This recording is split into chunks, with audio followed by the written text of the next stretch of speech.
The world is changing faster than most people realize. The forces shaping our economy, our investments, and our purchasing power are no longer confined within borders or institutions. And yet, too many are still anchored to a single system, one currency, one framework, one assumption that stability will last forever. But history reminds us, again and again, that when the foundation beneath money begins to shift, those who fail to adapt lose not just value, they lose opportunity. Currencies are stories. They represent trust in governments, in productivity, in the future. But trust can be eroded quietly. It happens when debt grows faster than innovation, when inflation becomes a tool instead of a warning, when monetary policies prioritize the present over progress. We've seen it before.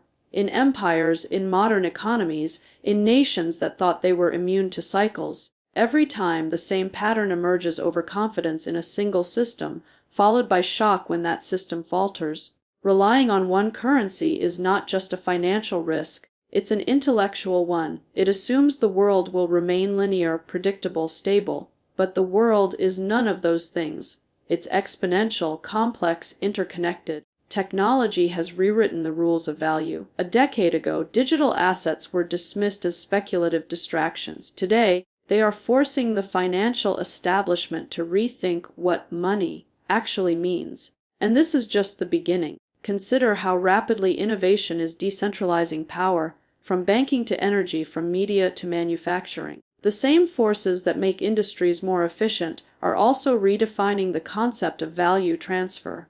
If production, trade, and knowledge are becoming global and borderless, why would we expect our store of value to remain dependent on the decisions of one central authority? The lesson is clear: diversification is not just a portfolio strategy. It's a mindset. It's recognizing that resilience comes from options, from having exposure to multiple systems that reflect different strengths.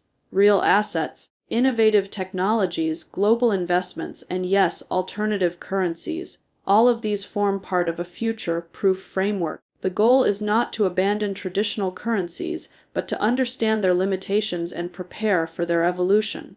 When you rely entirely on one currency, you are effectively betting on one government's ability to make perfect decisions forever. No government can. Policy errors, political cycles, and demographic shifts all play a role. What seems stable today can become fragile tomorrow.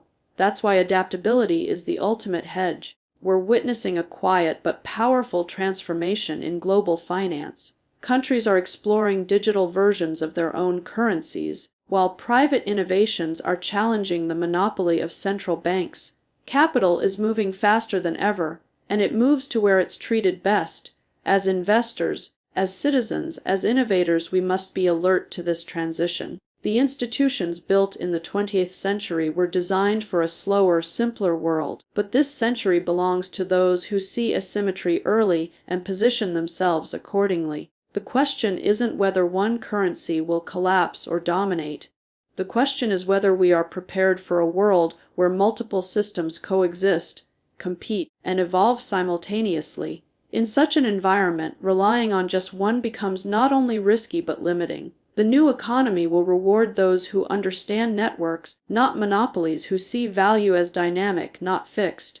Every major economic transformation in history has been preceded by a redefinition of money. From gold to paper, from paper to digital, each leap has favored those who were open-minded enough to see change before it was obvious. The next leap will be no different. It will test our assumptions, challenge our comfort, and ultimately redefine wealth. So when I say, don't rely on one currency, I'm really saying, don't rely on one narrative. Don't anchor your future to a single story of value that may not survive the next decade. Build exposure to innovation, to tangible assets, to global opportunities. Because money, in the end, is not about what we hold, it's about what we believe. And belief is strongest when it's informed, diversified, and forward-looking. The world is signaling a shift. Listen carefully. The next era of value will belong to those who prepare for it, not to those who wait for certainty that never comes. In times of uncertainty, clarity often hides in the simplest truths, and one of those truths is this: what's real endures. When everything seems to move at digital speed, currencies, markets, valuations, sentiment. It's easy to forget that value begins with something tangible, something we can see, touch, or understand fundamentally. That's why, no matter how abstract our systems become, owning real things still matters more than ever. Real things, productive assets, land, innovation, intellectual property, energy, technology, these are the foundations of long-term wealth creation. They are what remain when volatility strips away illusion. They produce, they generate, they evolve. They can't be printed into existence or erased by policy missteps. They may fluctuate in price, but their intrinsic value doesn't evaporate. That's the difference between temporary wealth and enduring prosperity. We've lived through decades of financialization, where value was increasingly detached from the real economy. Derivatives multiplied, credit expanded, and liquidity seemed infinite. But infinite liquidity can't compensate for finite productivity.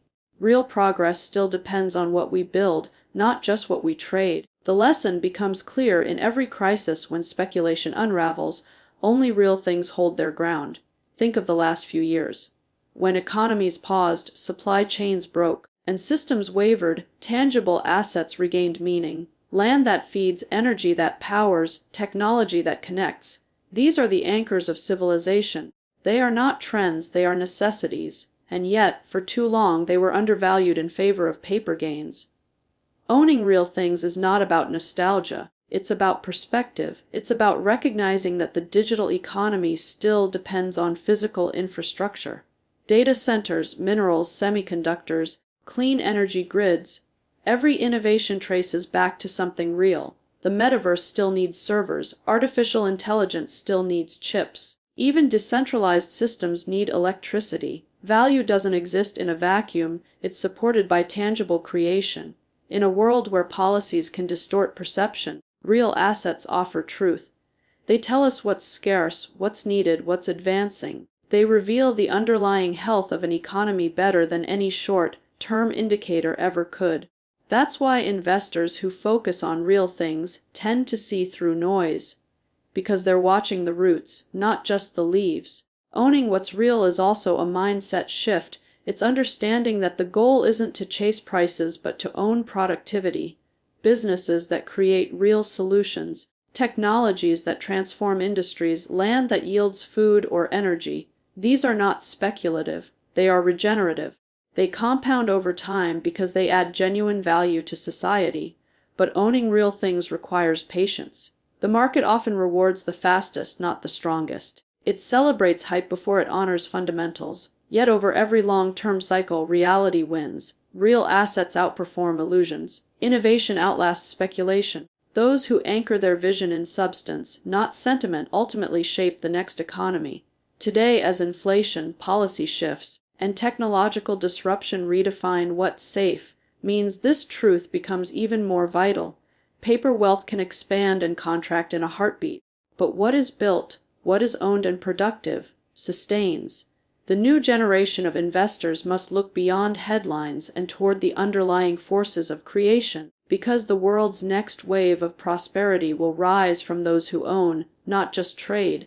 And ownership is changing form. It's no longer limited to physical property. It now includes intellectual and digital assets with tangible utility, code that runs essential networks, platforms that enable productivity, data that fuels insight. These are the new, real things. They may exist in the digital realm, but their impact is concrete. They generate cash flow, enable efficiency, and power transformation. To own real things is to believe in progress, not passive progress driven by policy, but active progress driven by creation. It's about placing your trust not in promises, but in output, not in speculation, but in innovation, because every advancement that truly changes the world begins with something that works, something that solves, something that endures. The temptation to rely on what's easy, paper assets, short-term gains, liquidity, will always be there. But easy gains fade, real value compounds. That's why the future will belong to those who allocate not to noise, but to necessity, to those who understand that the strongest portfolios are built on what cannot be replicated by sentiment alone. We are standing at the intersection of two worlds, one built on abstractions, the other on creation, Only one will outlast the cycles ahead, so own real things. Own what contributes, what produces, what sustains. Because in every era, from the Industrial Revolution to the digital one, the truth remains unchanged: what's real never loses relevance. It simply waits for the world to remember its worth. Every great investor learns this truth the hard way. Concentration builds wealth, but diversification protects it. In a world where disruption moves faster than regulation, and markets are rewired overnight by technology and emotion, protection is not about hiding from risk. It's about understanding it deeply enough to absorb shocks and keep moving forward. That's what diversification really is: not fear, but foresight. The temptation to believe in one narrative is powerful. It feels efficient, even bold, to commit entirely to one idea, one sector, one market. But history is filled with stories of brilliance undone by overconfidence. Every economic cycle humbles those who think a single trend, currency, or strategy can withstand the next transformation. The truth is, the world doesn't move in straight lines. It moves in cycles, in waves, in bursts of volatility that no one can fully predict. Diversification is not a hedge against uncertainty, it's an acknowledgement of reality. We live in an era where innovation collides with fragility. Technology is creating new industries faster than old ones can adapt. Policy shifts ripple across continents within hours. A new discovery, a new law, or a new algorithm can redefine markets overnight. In that kind of environment, having exposure to multiple forces of progress is essential. When one sector contracts, another expands. When one economy slows, innovation somewhere else accelerates. The goal is not to be everywhere, it's to be positioned where possibility thrives, no matter where it emerges. True diversification is more than spreading capital across assets. It's about balancing ideas, time horizons, and conviction. It's understanding that growth comes from asymmetry, small, calculated risks in many places rather than total dependence on one. It's blending resilience with ambition. Diversification means owning the future in layers: the present industries that generate cash flow, the emerging technologies that are still forming, and the transformative ideas that seem impossible until they happen. It's easy to forget this when markets are euphoric. When everything rises together, it's tempting to mistake momentum for mastery. But markets don't reward comfort, they test conviction. When sentiment reverses, when the crowd panics, diversification becomes the quiet strength that keeps portfolios alive. It buys time, and time is the most powerful compounding force in finance. Those who can stay invested through cycles ultimately outpace those who must rebuild after every fall. Protection doesn't mean passivity, it means adaptability. The most resilient investors are not the ones who hold the most assets. They're the ones who understand the relationships between them. They know how innovation in one field can offset decline in another. They recognize that risk isn't something to avoid but to price intelligently. Diversification is how you express that intelligence. It's the structure that allows curiosity and conviction to coexist. Think of how innovation behaves. It doesn't rise in straight lines, it leaps often from unexpected places. The same principle applies to economies and markets. Diversifying across industries, energy, biotech, AI, infrastructure, means participating in multiple innovation curves at once. Some will mature slowly, others will accelerate explosively. That blend creates balance, exposure to growth with the protection of breadth. But diversification isn't only financial, it's intellectual, it's emotional, it's resisting the bias to anchor your identity to a single outcome. The investor who survives decades isn't the one who's always right. It's the one who adapts fastest when wrong. That's why diversification matters. It keeps you open-minded. It ensures your future isn't defined by one assumption that turns out to be outdated. Every generation faces its own test of conviction. Some believe cash is safety. Others believe innovation is. The truth lies somewhere in between preservation and progress. Diversification bridges that divide. It gives you the stability to stay patient and the freedom to think boldly. It lets you ride out volatility without losing faith in the long-term trajectory of human progress. When cycles turn, those who relied on one system, one region, one sector are forced to start over.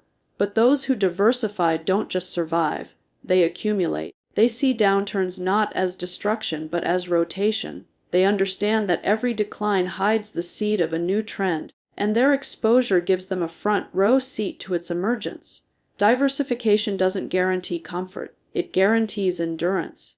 It gives you the confidence to stay invested when uncertainty peaks, because you know your strength doesn't depend on one fragile pillar. You're anchored across many streams of innovation, many sources of productivity, many expressions of value. That's the difference between fragility and anti-fragility, the ability not just to withstand shocks, but to grow through them. So when I speak of protection, I don't mean retreat, I mean balance. I mean conviction spread wisely. I mean the ability to pursue growth without betting your future on one storyline. The world is too dynamic, too unpredictable, too full of possibility for narrow vision. The future belongs to those who build their foundations broad enough to stand firm in any storm, yet flexible enough to capture every new dawn. Diversification isn't hesitation, it's the architecture of longevity. Every great innovation, every monumental shift in markets, has always followed a rhythm, a cycle that many fail to recognize because they're too focused on the present noise. But those who understand long-term cycles don't just survive change, they thrive in it. The world doesn't move in straight lines. It moves in waves, and every wave carries both disruption and opportunity.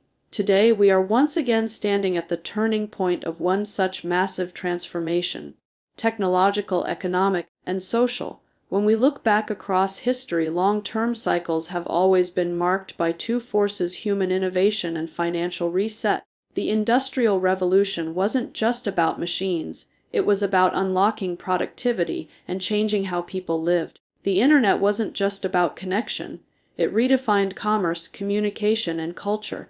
And now, as artificial intelligence, robotics, and blockchain mature simultaneously, we are entering a new cycle that could be more profound than any before it. These technologies are not separate revolutions, they are converging forces, accelerating each other's growth. But understanding cycles means recognizing patterns of human behavior as much as patterns in data. Each era begins with skepticism and ends with acceptance. Investors dismiss what they don't yet understand. Then, gradually, the curve of adoption steepens, capital flows in, and what once looked speculative becomes essential. We saw it with railroads, electricity, semiconductors, and the internet.